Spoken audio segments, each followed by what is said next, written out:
Qaatasi'eena sisimachuuf ana galuu sinjenne qaamaan si arguu hawwine si arguu feena amma barii turte sama mul'anne. Qaatasi'eena sisimachuuf ana galuu sinjenne qaamaan si arguu hawwine si arguu feena amma barii turte sama mul'anne. Mul'adhu kootu dafii obboleessa keenya si yaadne deebonne ijaan si daraane hanguma si garuu muddamne. Durarrootee qalbii yaakee akka nu irraan afne kootu hedduu si yaadne nu si jaallanna qalbeerra duruma barra bifa boolawne. Qaatasi'eena sisimachuuf ana galuu sinjenne qaamaan si arguu hawwine si arguu feena amma barii turte sama mul'anne.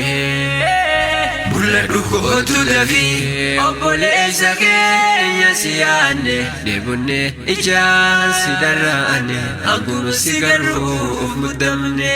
Otoon jaalatiin biyya kee jaalatturraa lammiif aaliin kee otoo si nyaatan garaa fagaattee nurraa baqattee biyya ormaa rakkoo hedduu dabartee obsaatumaa. Hawaasa kee fayyaduuf halkan guyyaa hirriba kee dhabdeenuu ifa ajayaa. Atiin goota dhugaanuu goota lammii galata qabda amma sitti fufjimii.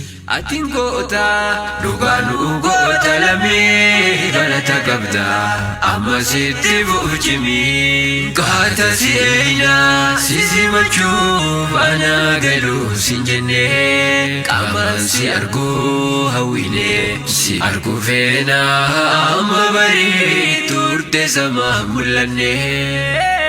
Mul'adhu kootu dafii obboleessa keenya si yaadne deebonne ijaan si daraane hanguma si garuu muddamne. Dhugaa ol baasuuf ni beeka waan mudate sanuun dakinoo kutannoon injifatte.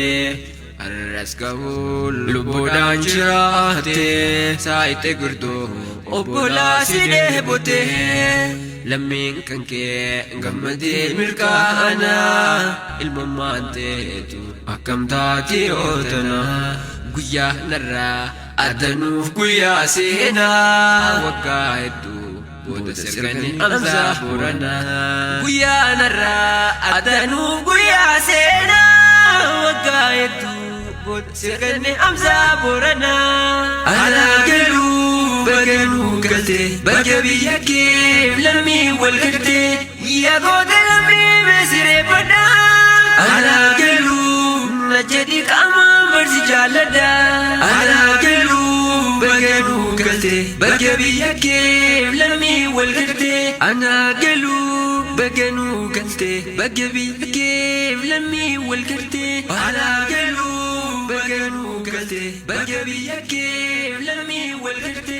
Ana galuu baganuu galte baga biyya kee lammii wal galte.